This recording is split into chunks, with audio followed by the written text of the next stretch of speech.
आता मी श्री सूर्यकांत हौसराव मोरे यांना अवमानाबद्दल दोषी ठरविण्यात आल्याने त्यांना सभागृहासमोर बोलविण्यात येऊन सक्त ताकीद देण्यात येणार आहे।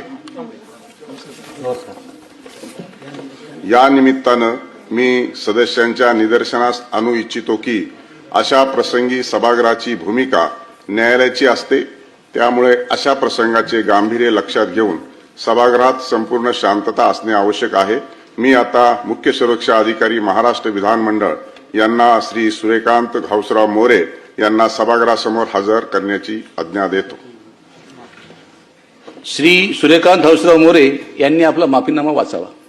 मी सूर्यकांत हौसराव मोरे याद्वारे माननीय सभापती महाराष्ट्र विधान परिषद, माननीय सदस्य महाराष्ट्र विधान परिषद तसेच विधान परिषद सभागृह अवमान प्रकरणी जाहीर माफी मागतो व असे करताना भविष्यात अशा विधानांची पुनरावृत्ती होणार नाही याची हमी देत आहे।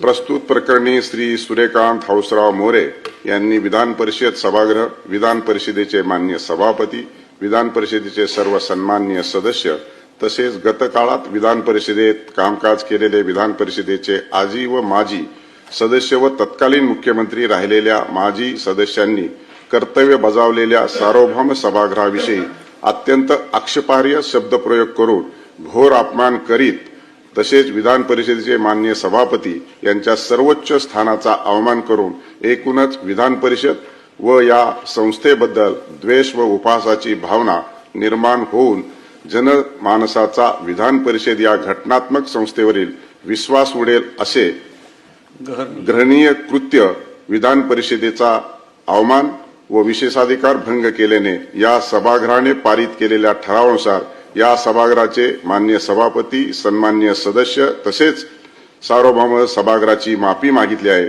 सदरचा माफीनामा स्वीकारण्यात आला आहे। आपला माफीनामा स्वीकारल्यानंतर आपणा सक्त ताकीद देण्यात येत आहे आणि असे करताना आपणाकडून विधान परिषदेचे माननीय सभापती, विधान परिषदेचे सन्माननीय सदस्य तसेच विधान परिषद सभागृहासंदर्भात भविष्यात प्रत्यक्ष व अप्रत्यक्षपणे कोणताही अवमान होणार नाही याची दक्षता घ्यावी असे आपणास याद्वारे सूचित करण्यात येत आहे।